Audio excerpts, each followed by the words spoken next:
Hi ಸ್ನೇಹಿತರೆ, welcome to ರಾಯರ Darshini food for foodies channel. ಇವತ್ತು ಗೋರೆಕಾಯಿ ಪಲ್ಯ ಹೇಗೆ ಮಾಡೋದು ಅಂತ ನೋಡೋಣ. ಮೊದಲನೇದಾಗಿ ಗೋರೆಕಾಯಿ ಪಲ್ಯ ಮಾಡಲಿಕ್ಕಿಂತ ಮುಂಚೆ ನಾನು ಚಪಾತಿಗೆ ಹಿಟ್ಟು ನೆನಿಟ್ಕೊಳ್ತಾ ಇದ್ದೀನಿ. ಮೊದಲನೇದಾಗಿ ಚಪಾತಿಗೆ ನಾನಿಲ್ಲಿ 3 ಬೌಲ್ ಆಗೋಷ್ಟು ಗೋಧಿ ಹಸಿಟ್ಟನ್ನು ತೊಗೊಳ್ತಾ ಇದ್ದೀನಿ. ನೋಡಿ, 3 ಬೌಲ್ ಆಗೋಷ್ಟು ಗೋಧಿ ಹಸಿಟ್ಟು. ಮತ್ತು ನಾನಿಲ್ಲಿ ಸ್ವಲ್ಪ ಸಾಲ್ಟ್ ಆ್ಯಡ್ ಮಾಡ್ಕೊಳ್ತಾ ಇದ್ದೀನಿ. ಇದು ಚಪಾತಿಗೂ ಚೆನ್ನಾಗಿರುತ್ತೆ ಮತ್ತು ಜೋಳದ ರೊಟ್ಟಿಗೂ ಒಳ್ಳೆ ಕಾಂಬಿನೇಷನ್ ಈ ಪಲ್ಯ. ಇವಾಗ ನಾನು ಸ್ವಲ್ಪ ಸಾಲ್ಟ್ ಆ್ಯಡ್ ಮಾಡ್ಕೊಳ್ತಾ ಇದ್ದೀನಿ. ಸ್ವಲ್ಪ ಆಯಿಲು. ನೀಟಾಗಿ ಆಯಿಲ್ ಹಾಕೋದ್ರಿಂದ ಚಪಾತಿ ತುಂಬ ಸ್ಮೂತಾಗಿ ಬರುತ್ತೆ.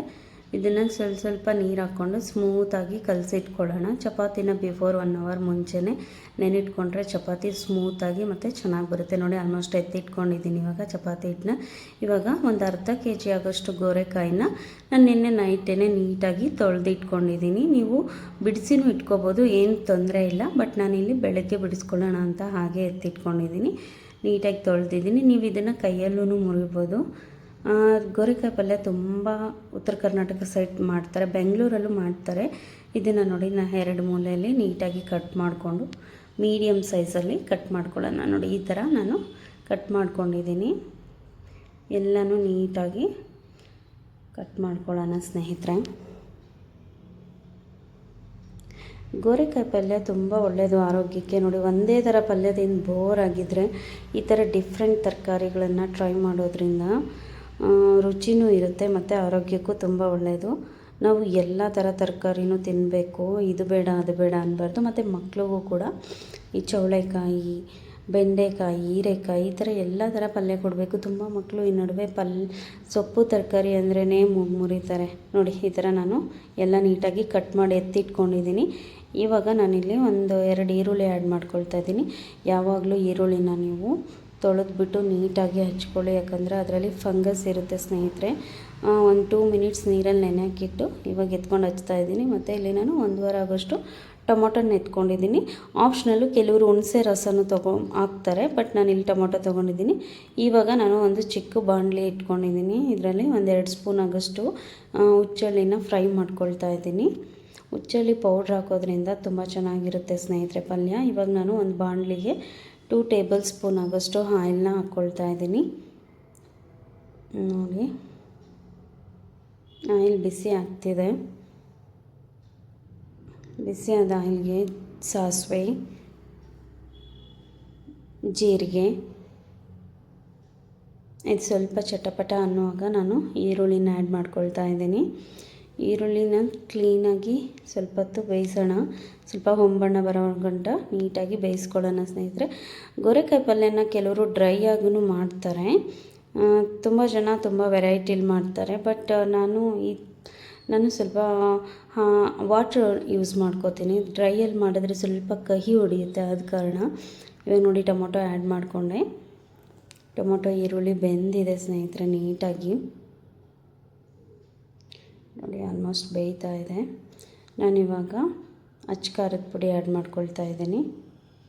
ಖಾರ ನಿಮ್ಗೆ ಯಾವ ಥರ ಬೇಕೋ ಆ ಥರ ನೋಡಿಕೊಂಡು ಖಾರನ ಆ್ಯಡ್ ಮಾಡ್ಕೊಳ್ಳಿ.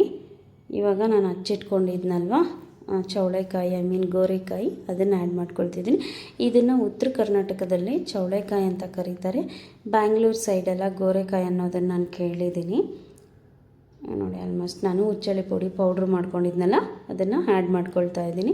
ಹುಚ್ಚಳ್ಳಿ ಪುಡಿ ಹಾಕೋದ್ರಿಂದ ಟೇಸ್ಟ್ ತುಂಬ ಡಿಫ್ರೆಂಟಾಗಿರುತ್ತೆ ಮತ್ತು ಚೆನ್ನಾಗೂ ಇರುತ್ತೆ.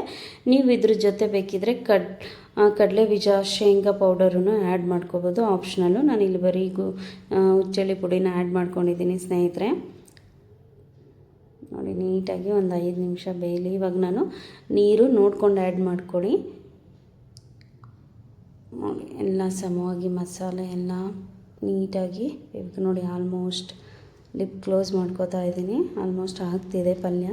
ನೋಡಿ ಸ್ನೇಹಿತರೆ, ನೀಟಾಗಿ ಚೌಳೆಕಾಯಿ ಎಲ್ಲ ಬೆಂದಿದೆ. ಚೌಳೆಕಾಯಿನೂ ಅನ್ಕೋಬೋದು, ನೀವು ಗೋರೆಕಾಯಿ ಆದರೂ ಅನ್ಕೋಬೋದು. ನೋಡಿ, ನೀಟಾಗಿ ಬೆಂದಿದೆ. ಬೆಂದಿರೋ ಚೌಳೆಕಾಯಿನ ನೋಡಿ, ಉಪ್ಪು ನೋಡಿ ಮತ್ತು ಖಾರ ನೋಡ್ಕೊಳ್ಳಿ. ನಾನು ಆಲ್ಮೋಸ್ಟ್ ಉಪ್ಪು ಆ್ಯಡ್ ಮಾಡ್ಕೊತಾ ಇದ್ದೀನಿ. ಸ್ವಲ್ಪ ಉಪ್ಪು ಕಮ್ಮಿ ಆಗಿತ್ತು, ಅದರಿಂದ ಇಲ್ಲಿ ಉಪ್ಪು ಆ್ಯಡ್ ಮಾಡ್ಕೊಳ್ತಾ ಇದ್ದೀನಿ ಸ್ವಲ್ಪ. ಚೆನ್ನಾಗಿ ಬೆಂದಿದೆ.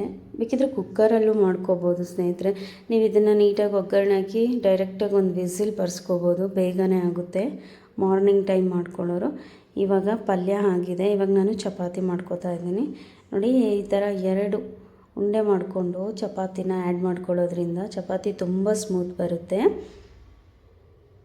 ಮತ್ತು ನಾನ್ ಸ್ಟಿಕ್ ಯೂಸ್ ಮಾಡ್ಕೊಳ್ಳೋದಕ್ಕಿಂತ ಕಬ್ಬಿಣದ್ದು ನಾವು ರೊಟ್ಟಿ ಬೇಯಿಸ್ಕೊತೀವಲ್ಲ ಆ ಥರ ತವ ಯೂಸ್ ಮಾಡಿಕೊಂಡ್ರೆ ತುಂಬ ಒಳ್ಳೆಯದು ಆರೋಗ್ಯಕ್ಕೆ. ನಾನ್ ಸ್ಟಿಕ್ ಎಷ್ಟಾಗುತ್ತೆ ಅಷ್ಟು ಅವಾಯ್ಡ್ ಮಾಡೋದ್ರಿಂದ ಆರೋಗ್ಯಕ್ಕೂ ಒಳ್ಳೆಯದು. ನೋಡಿ ನಾನು ಸ್ವಲ್ಪ ಇವಾಗ ಆಯಿಲ್ ಆ್ಯಡ್ ಮಾಡ್ಕೊಳ್ತಾ ಇದ್ದೀನಿ. ಈ ಥರನೂ ಒಂದು ಸತಿ ಟ್ರೈ ಮಾಡಿ. ಜೋಳದ ರೊಟ್ಟಿಗೂ ಒಳ್ಳೆ ಕಾಂಬಿನೇಷನ್. 4 ಮೂಲೆ ನೀಟಾಗಿ ಬೇಯಿಸ್ಕೊಂಡು, ಚಪಾತಿ ಹಸಿ ಬಿಸಿ ಬೇಯಿಸ್ಕೋಬಾರ್ದು. ಮಕ್ಕಳು ತಿನ್ನಬೇಕಾದ್ರೆ ಸ್ವಲ್ಪ ನೀಟಾಗಿ ಬೇಯಿಸ್ಕೊಡಿ ಸ್ನೇಹಿತರೆ. ಇವಾಗ ನೋಡಿ ಆಗಿದೆ ನನ್ನ ಚಪಾತಿ ನೋಡಿ. ಬಿಸಿ ಬಿಸಿ ಚೌಳೆಕಾಯಿ ಪಲ್ಯ ಚಪಾತಿ ಇಷ್ಟ ಆದರೆ ಲೈಕ್ ಮಾಡಿ, ಸಬ್ಸ್ಕ್ರೈಬ್